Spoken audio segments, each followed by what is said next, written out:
भारत में VW और Skoda की गाड़ियां न बिकने का वैसे तो बहुत सारे कारण हैं, लेकिन कुछ खास कारण जो हैं मैं उनको अगर बताऊं तो देखिए, हम लोग जब परीक्षा देते थे ना, जब हम लोग स्टूडेंट लाइफ में थे, तो हम लोगों से जो पेपर खराब हो जाता था ना, ये पॉइंट्स मैंने लिख के रखे हुए हैं, तो हम लोग सबको जो है ब्लेम दे देते थे कि टीचर खराब पढ़ाया नहीं, क्वेश्चन डिफिकल्ट आ गए, ये वो। लेकिन दिल ही दिल में हम ये जानते थे कि हमने क्या गलतियां करी और क्या गलती हम कर रहे हैं। सेम वही हाल VW और स्कोडा का इंडिया में है। अब आप सोचो, जो आज की डेट में भारत में सबसे ज्यादा सेगमेंट मतलब फेमस है, या कहना चाहिए लोग इसको लाइक करते हैं, वो सेगमेंट है कॉम्पैक्ट SUV का। और इस चीज को कहीं ना कहीं ये ट्रेंड शुरू करने का श्रेय जाता है हुंडई को, जिसको अपन लोग हुंडई बोलते हैं, बेसिकली हुंडई है। हुंडई ने 2015 में क्रीटा लॉन्च की थी। उसके बाद उन्होंने अब तक इसके 2 फेसलिफ्ट लॉन्च किए हैं, मेकओवर्स। और आप देखो, जबरदस्त मतलब सेल है इस गाड़ी की। पहले पोजीशन पे हमेशा ये गाड़ी रहती है सेल के मामले में, ठीक है। अब उसके तुरंत बाद 2016 में मारुति ने इस ट्रेंड को समझा, उन्होंने ब्रीजा लॉन्च करी। आज की डेट में ग्रैंड विटारा, ब्रीजा ऐसे करते हैं, उस टाइम पे ब्रीजा लॉन्च करी।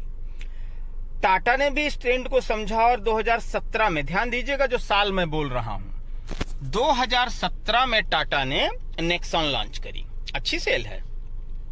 अब ये VW स्कोडा वाले भांग खा के सो गए। इनके बस 2 ही मॉडल आते थे, वेंटो, पोलो, और उनके उधर रैपिड, जिसको बाद में उन्होंने बंद कर दिया, और एक आध कोई और आता था 20-25 लाख में।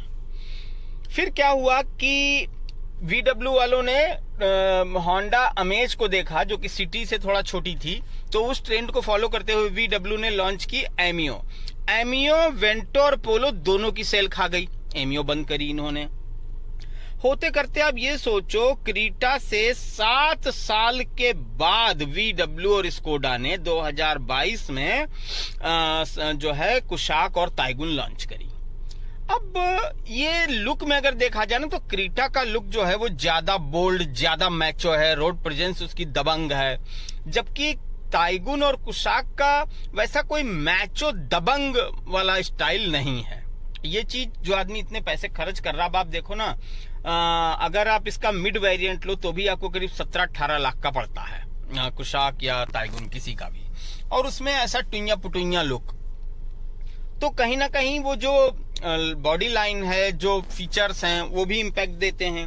अब आप देखो, हर मतलब इन 3 सालों में अगर देखा जाए तो हमारी जो कुछ मतलब ये आपकी ताइगुन है, ये 2022 में 17,000 बिकी, तो 2025 में 8,000, -3%। सोचिए, 2022 में 17,000 बिकी, 2023 में 22,000, 2024 में 20,000, और अब अभी 6 महीने 2025 के 6 महीनों में केवल 8,000। अब बचे 6 महीनों में अगर बहुत बहुत बहुत भी बढ़ा तो 7-8 हजार और बिक जाएगी, तो वही 14-15 हजार रह जाएगी। तो ये कहीं ना कहीं चीजें थोड़ा सा ध्यान देने वाली हैं। अब दूसरी, आप सबसे बड़ी बात सोचिए, इतने दिन 3-3.5 साल हो गए हैं, जबकि 2015 में क्रीटा को लॉन्च करके हुंडई ने 2018 में ही फेसलिफ्ट लॉन्च कर दिया था। अब ये अभी तक बैठे हैं, फेसलिफ्ट का कोई वो नहीं, वही पुराना बासी दाल, बस थोड़ा थोड़ा तड़का मार के दिए जा रहे हैं। तब तक हुंडई हुआ, मारुति हुआ, टाटा हुआ, ये कुछ और नया लेके आ जाएंगे, ये वहीं सोते रह जाएंगे। तो भाई, जब तक आप भारतीय कस्टमर को समझोगे नहीं, उसको नई नई चीजें दोगे नहीं, अब कुल मिला के 2 गाड़ियां इफेक्टिवली बेच रहे हैं, कहीं उठा लाते हैं 60-65 लाख की बनी बनाई वो GTI पोलो, क्या तो गोल्फ। भाई कौन खरीदेगा इंडिया में? या तो आप सीधा बोलो कि भारत में हम सिर्फ तड़का लगाने के लिए बैठे हैं, हमारी साल भर में 1000-1500 गाड़ियां बिक जाएं, हम उसी से खुश हैं, फिर बात खत्म।